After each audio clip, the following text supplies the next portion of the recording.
देव IT की तरफ से सभी को राम राम। हम चैप्टर पढ़ रहे थे बेसिक इलेक्ट्रॉनिक्स, और ये चैप्टर है, ये इलेक्ट्रिशियन सेकेंड ईयर के लिए है। अब देखिए, जो हमने कल चर्चा की थी वो चर्चा की थी बाइसिंग के बारे में। आज हम चलते हैं आगे, जो पीएन जंक्शन डायोड है उसकी वीआई वक्र के बारे में पढ़ते हैं।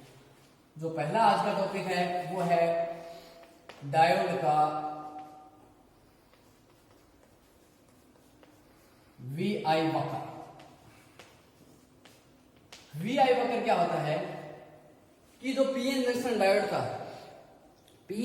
डायोड की वोल्टेज और धारा के बीच में जो रिलेशन है, जो संबंध है, वो क्या कहलाता है? अभी वीआई वक्र कहलाता है। अब देखिए, वीआई वक्र में क्या होता है कि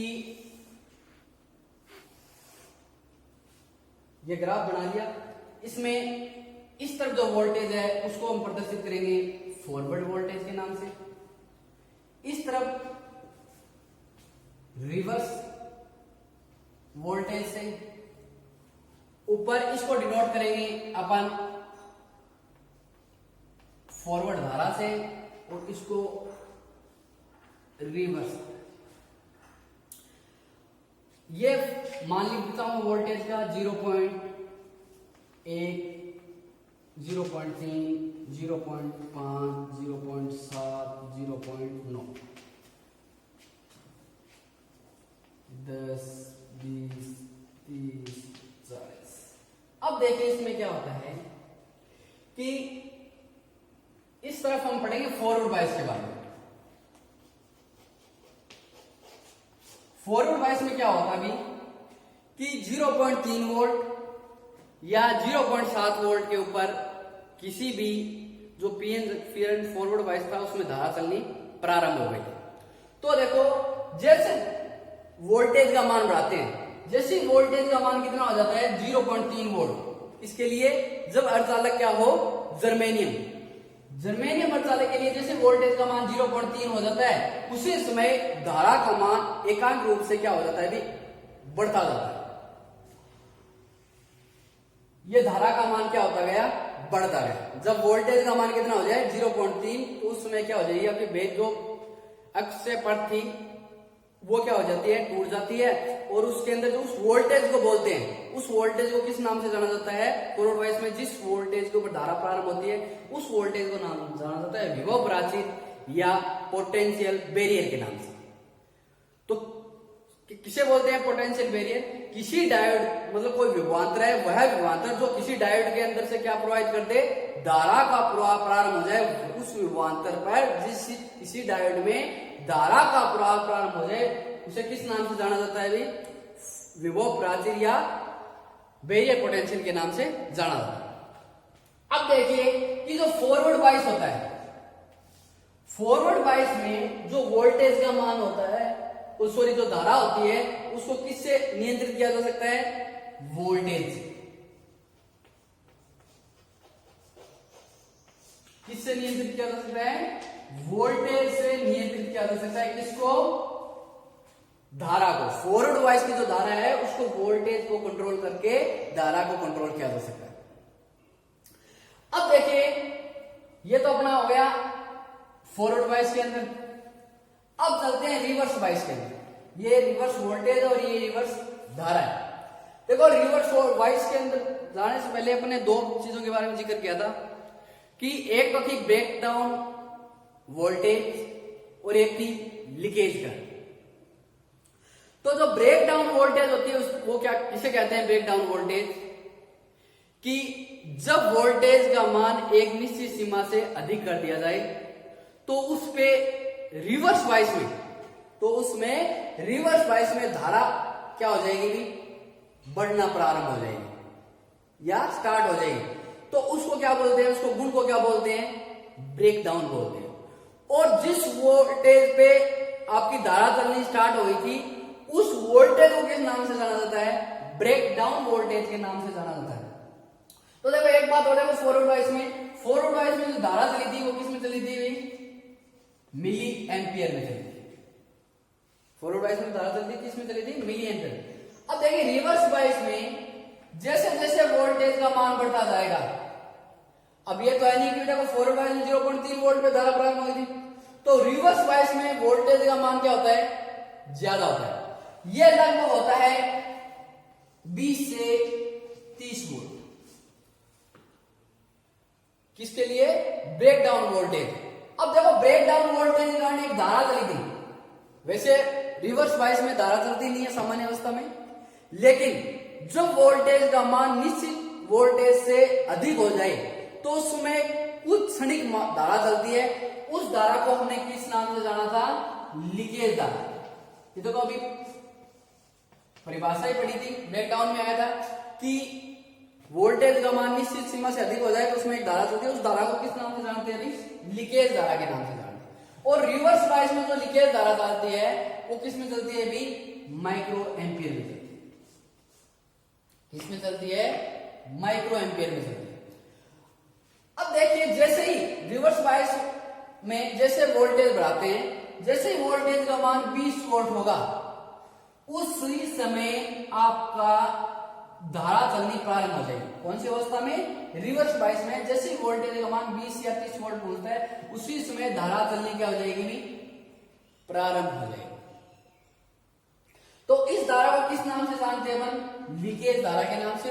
और ये किस में चलती है, माइक्रो एम्पियर में चलती है। और ये कितने वोल्ट में चलती है, 20 से 30 वोल्ट। अब देखिए फॉरवर्ड वाइज में जो धारा चली थी उससे तो वोल्टेज को नियंत्रित करके कर सकते हैं, धारा को कंट्रोल, लेकिन रिवर्स वाइज में जो आपकी वोल्टेज होती है, वोल्टेज को नियंत्रित करके धारा को नियंत्रित नहीं कर सकते।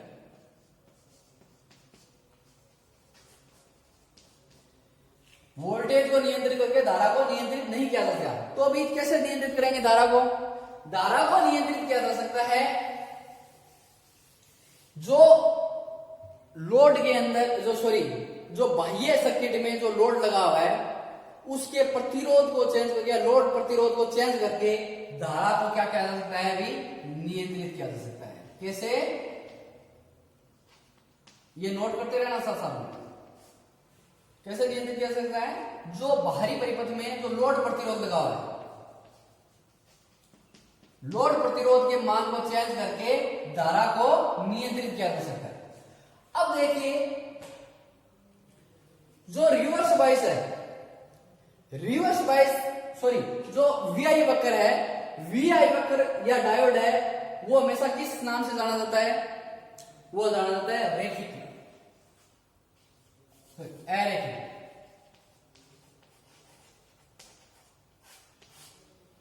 किस नाम से जानते हैं इसे, डायोड में जो धारा और वोल्टेज के बीच में जो वक्र होता है उसे किस नाम से जाना जाता है, अरैखिक। ये क्वेश्चन पूछ दिया जाता है कि डायोड में जो वोल्टेज और धारा के बीच में जो वक्र होता है वो होता है रैखिक, अरैखिक या दोनों, या इनमें से कोई नहीं।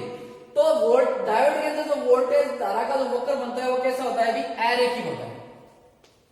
अब अरैखिक को दूसरे नाम से जाना जाता है कि वह जो ओम के नियम का पालन नहीं करता है, ओम के नियम का पालन नहीं करता है, वो कौन सी किस में आता है, अभी अरैखिक में आता है।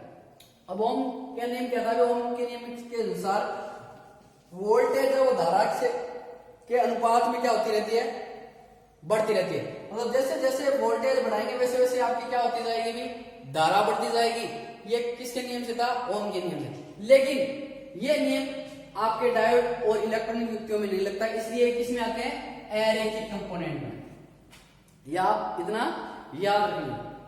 तो देखो ये फॉरवर्ड और रिवर्स वाइज था, फॉरवर्ड और रिवर्स वाइज का वीआई वक्र डायोड का बनाया था अपने कि फॉरवर्ड वाइज में धारा 0.3 वोल्ट पर चलनी प्रारंभ हो जाती है, और जैसे ही वोल्टेज 0.3 वोल्ट होगी धारा एक रूप से बढ़ जाती है, और जो धारा चलती है मिली एम्पियर में चलती है। और रिवर्स वाइज में जो वोल्टेज का मान होता है वो 20 से 30 वोल्ट पे होती है। उस समय उस वोल्टेज को बोला नाम जाना जाता है ब्रेकडाउन वोल्टेज के नाम से। और उस समय जैसे वोल्टेज का मान 20 से 30 वोल्ट होगा और धारा क्या हो जाएगी, भी एक उसी समय क्या हो जाएगी, बढ़ना या अधिकतम मान पर चलना स्टार्ट हो जाएगी। तो यह जो रिवर्स वाइज में धारा चलती है वो किसमें चलती है, माइक्रो माइक्रो एम्पियर में चलती है, 10 की घात -6। और ये जो ग्राफ होता है वो कौन सा होता है, अरेखिक होता है।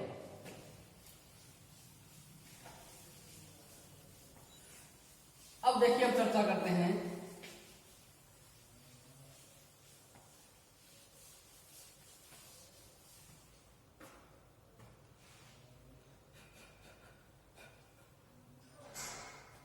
अब देखिए, जो ब्रेकडाउन वोल्टेज थी, जो ब्रेकडाउन वोल्टेज थी वो दो प्रकार की होती है।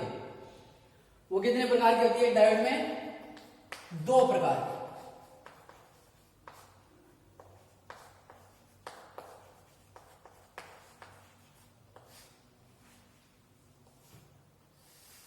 एक को तो जाना जाता है एवलांचे ब्रेकडाउन वोल्टेज के नाम से, और दूसरी को जाना जाता है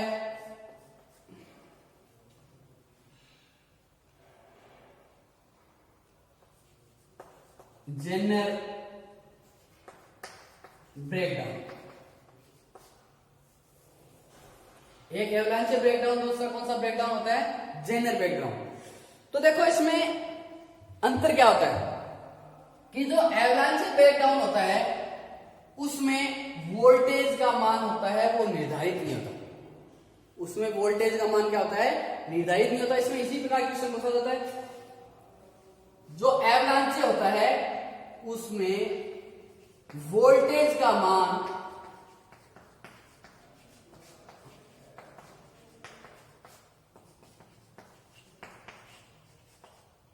निर्धारित नहीं होता।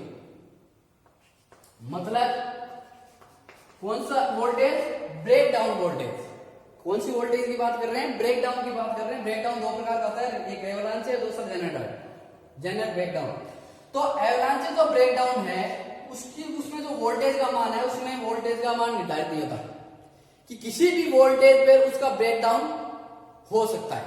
उस डायोड का किसी भी वोल्टेज पे ब्रेकडाउन हो सकता है, कोई निश्चित मान नहीं होता, लेकिन फिर भी निश्चित होता है 0.6 वोल्ट, सॉरी 6 वोल्ट होती है, 6 वोल्ट से अधिक माना जाता है कि 6 वोल्ट से ऊपर किसी भी वोल्टेज पे हो सकता है, एक निर्धारित वैल्यू है। लेकिन अगर आपको परिभाषा अगर आपको बतानी हो तो वह वोल्टेज जिसमें उस वोल्टेज का मान निर्धारित नहीं हो तो वो कौन सा ब्रेकडाउन होगा, एवलांचे ब्रेकडाउन। अब दूसरा है जेनर ब्रेकडाउन। जेनर ब्रेकडाउन क्या होता है कि इसमें जो वोल्टेज का मान है वो निर्धारित किया होता है। वो एक निर्धारित किया होता है, एक निश्चित सीमा होती है इस वोल्टेज की, उसी पे ही क्या होता है, ब्रेकडाउन होता है, उससे पहले नहीं होता। इसका कोई मतलब निश्चित नहीं होती इस वोल्टेज का, किसी भी वोल्टेज पे यह ब्रेकडाउन हो सकता है। लेकिन वह वोल्टेज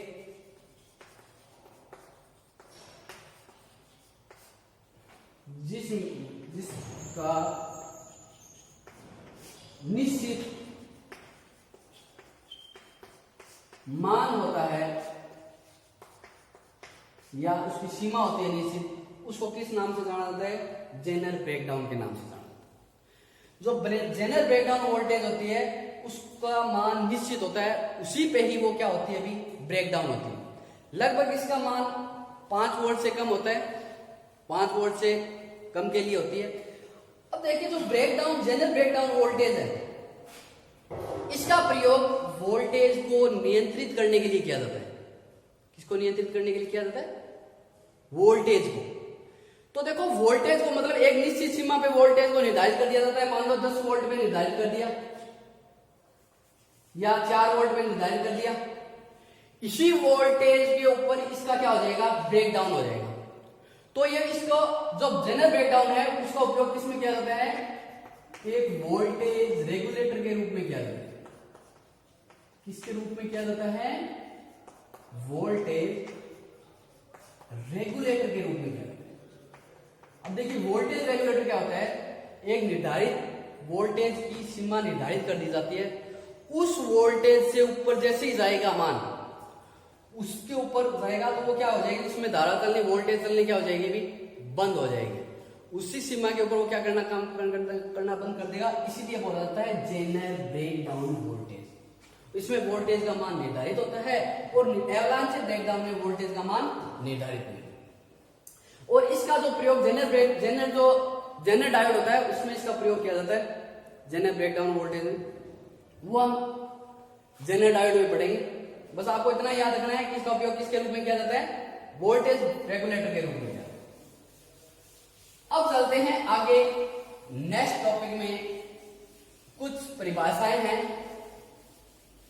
डायोड की।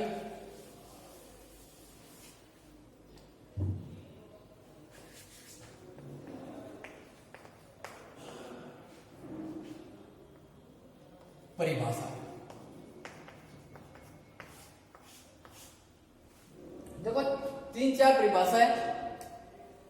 पहली है पिक प्लेट, एसी वोल्टेज।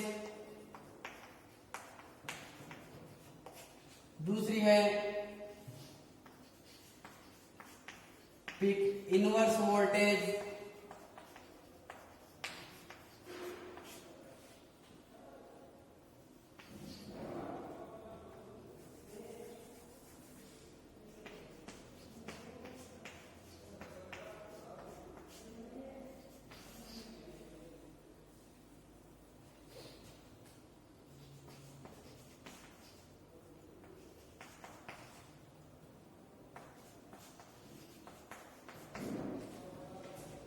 अब देखिए ये चारों परिभाषाओं के बारे में हम जिक्र करेंगे कि पिक प्लेट एसी वोल्टेज क्या होती है, पिक इनवर्स वोल्टेज क्या होती है, सर्ज धारा क्या होती है, पिक प्लेट धारा क्या होती है। देखो पहली है पिक प्लेट एसी वोल्टेज।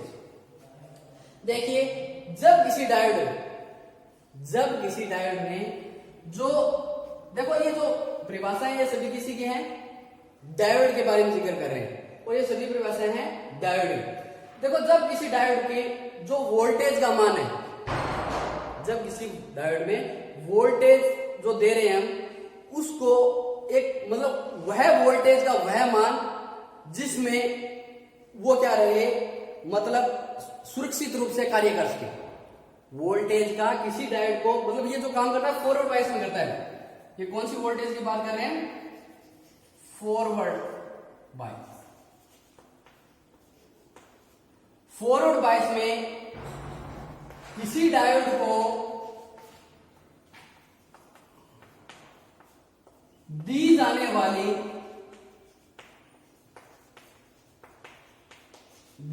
वाली जो सुरक्षित वोल्टेज है वो किस नाम से जानी जाती है, भी पिक प्लेट एसी वोल्टेज के नाम से जानी जाती है। मतलब पिक प्लेट किसे बोलते हैं, फॉरवर्ड बायस में किसी डायोड को दी जाने वाली जो सुरक्षित वोल्टेज है उसे किस नाम से जाना जाता है, पिक प्लेट वोल्टेज के नाम से जाना जाता है। अब देखिए सेम उसी का है उल्टा, पिक इनवर्स वोल्टेज। ये तो फॉरवर्ड बायस में थी, अब इसका जो पिक इनवर्स वोल्टेज है वो होती है रिवर्स बायस में। तो इसकी उल्टी होती है परिभाषा बिल्कुल कि रिवर्स बायस में किसी डायोड को दी जाने वाली सुरक्षित वोल्टेज किस नाम से जानी जाती है, भी पिक इनवर्स वोल्टेज होती है। भाई ये सुरक्षित वोल्टेज कौन सी होती है, मतलब ऐसी वोल्टेज मतलब वह वोल्टेज का मैक्सिमम मान जिस पर जो आपका डायोड है वो क्या ना हो, नष्ट ना हो, खराब ना हो, वह वोल्टेज की मान बात कर रहे हैं। फॉरवर्ड वो इसके अंदर जो वोल्टेज का मान था देखो वो हमने पढ़ा था 0.3 0.7 होता है अलग अलग पदार्थ के लिए। उसी प्रकार रिवर्स बायस में भी होता है कि किसी डायोड को रिवर्स बायस में किसी डायोड को दी जाने वाली अधिकतम जो सुरक्षित वोल्टेज है उसको किस नाम से जाना जाता है, पिक इनवर्स वोल्टेज के नाम से जाना जाता है। देखो परिभाषा, किसी रिवर्स बायस में किसी डायोड को दी जाने वाली अधिकतम सुरक्षित वोल्टेज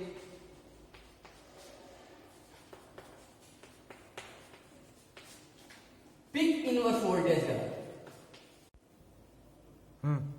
अब तीसरी जो परिभाषा है हमारी वो है सर्च धारा के बारे में।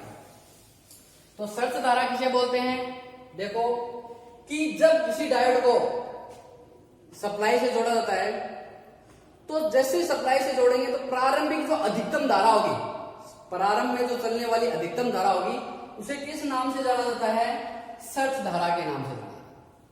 देखो जब किसी डायोड को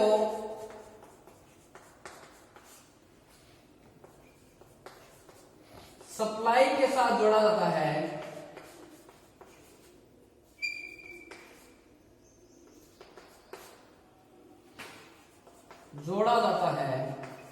तो उस डायोड में से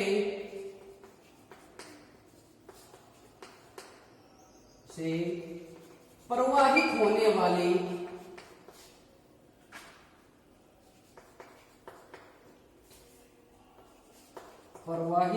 वाली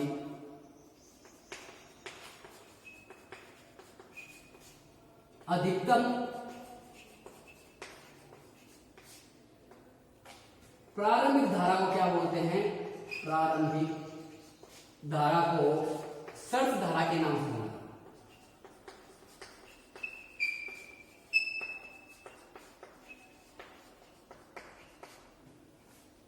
ये जो परिभाषाएं हैं इन परिभाषाओं में से एग्जाम में एक परिभाषा कंफर्म आती है। तो देखो सर्च धारा किसे बोलते हैं? जब किसी डायोड को सप्लाई के साथ जोड़ेंगे तो उसमें से जो प्रारंभ में जो मैक्सिमम अधिकतम धारा जो प्रवाहित होती है उसे किस नाम से जाना जाता है? सर्च धारा के नाम से जाना जाता है। अब देखिए हमारी आखिरी परिभाषा है पीक प्लेट धारा। पीक प्लेट धारा किसे बोलते हैं? कि जब फॉरवर्ड बायस में किसी डायोड में से प्रवाहित होने वाली अधिकतम जो सुरक्षित धारा है उसे किस नाम से जाना जाता है? पीक प्लेट धारा के नाम से जाना जाता है। किसे बोलते हैं? जब किसी डायोड को जब फॉरवर्ड बायस में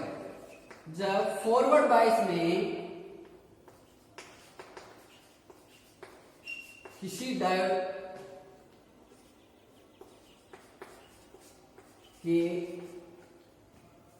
में से प्रवाहित होने वाली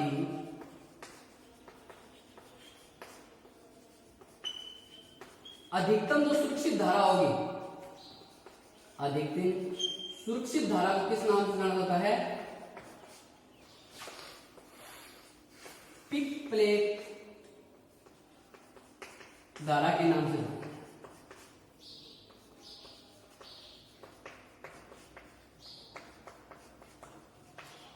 अब देखो चारों परिभाषाएं एक बार और देख लो कि जब फॉरवर्ड बायस में किसी डायोड में से प्रवाहित होने वाली या उसको दी जाने वाली जो सुरक्षित वोल्टेज होगी वह पीक प्लेट एसी वोल्टेज के नाम से जानी जाती है।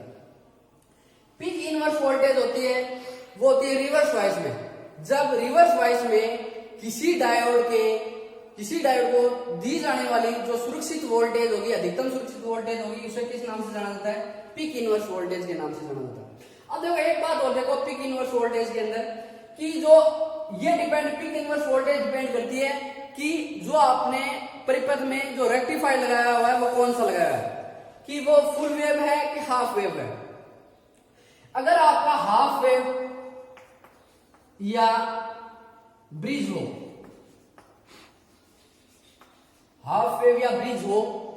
तो उसमें वोल्टेज का मान कितना होगा? जो वोल्टेज होगी वो होगी पीक वोल्टेज। मतलब कौन सी वोल्टेज? शिखर वोल्टेज। कौन सी वोल्टेज होगी?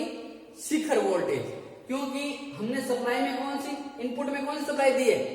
एसी सप्लाई दी है, ठीक है ना। तो जो कौन सी वोल्टेज होगी? पीक वोल्टेज होगी।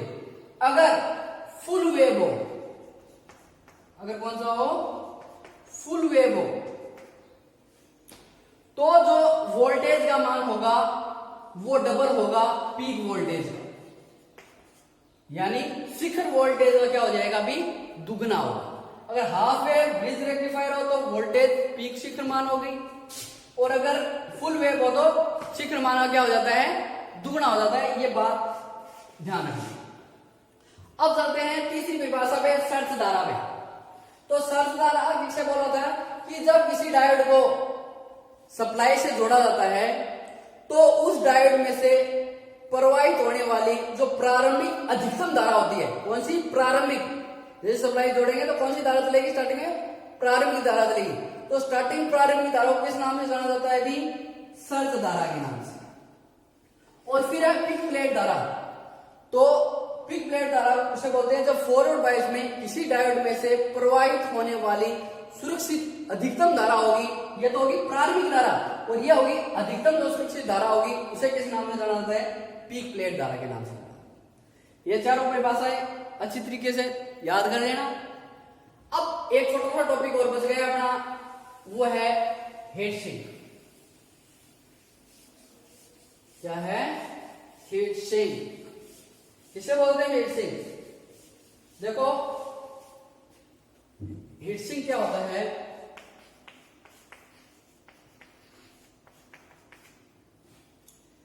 ये क्या काम करता है कि देखो जब कोई युक्ति है डायोड ट्रांजिस्टर, तो उसमें से धारा प्रवाहित करेंगे, तो उसमें धारा का जो लॉस होता है वो किसके रूप में होता है, पावर का लॉस होता है किसमें होता है, उष्मा के रूप में होता है। और उष्मा के रूप में जो लॉस होगा उससे क्या होगा, उसका टेम्परेचर बढ़ जाएगा, किसका, उस युक्ति का। तो उसको क्या करते हैं, उसको तापमान, निश्चित तापमान से, मतलब एक तापमान हो उससे अधिक ना बढ़ जाए, उससे सुरक्षित रखने के लिए एक युक्ति का प्रयोग किया जाता है, उसे जाना जाता है हीट सिंक के नाम से। और जो ये हीट सिंक होती है ये बनी होती है एल्यूमिनियम की। कौन सा, ढलवा एल्यूमिनियम, उसे बोला जाता है ढलवा एल्यूमिनियम। क्या काम करती है कि जब जो आपका युक्ति है, सॉलिड स्टेट डिवाइस है, उसमें धारा चलेगी तो उसका तापमान बढ़ेगा, तो उसके तापमान को क्या करता है, जो ये हीट सिंक है वो अपने अंदर लेके, उस ऊष्मा को अपने अंदर लेके वातावरण में फैला देता है, जिससे क्या होता है कि जो आपकी युक्ति है, जो डिवाइस है, उसका तापमान निश्चित टेम्परेचर से बढ़ नहीं पाता या बढ़ेगा नहीं, जिससे वो क्या करता रहेगा, अभी अच्छी तरीके से कार्य करते रहेगा। और ये उस ऊष्मा को कहां फैला देता है, वातावरण में फैला देता है या चेसिस को दे देता है। ठीक है, तो जो उसे क्या बोलते हैं, हीट सिंक बोलते हैं। हीट सिंक होता है वो कई आकृति में बनाया जाता है, V, U, L, इन आकृतियों में हीट सिंक है वो बनाया जाता है। और ये क्या करता है, सॉलिड स्टेट जो डिवाइस है आपकी, उसके ऊपर स्थापित कर दिया जाता है, जिससे वो निश्चित टेम्परेचर से अधिक टेम्परेचर उनका बढ़े नहीं। और वो बढ़ता किस कारण है, जब उसमें से धारा प्रवाहित होती है तो वो क्या करता है, उसमें पावर लॉस होता है। पावर लॉस किसके रूप में होगा, उष्मा के रूप में, और उससे उसका टेम्परेचर बढ़ जाता है। उस टेम्परेचर को बढ़ने से बचाने के लिए किसका प्रयोग करते हैं भाई, हीट सिंक का करते हैं। तो आज हम इतना ही पढ़ेंगे, कल या नेक्स्ट वीडियो में पढ़ेंगे हम आगे। धन्यवाद।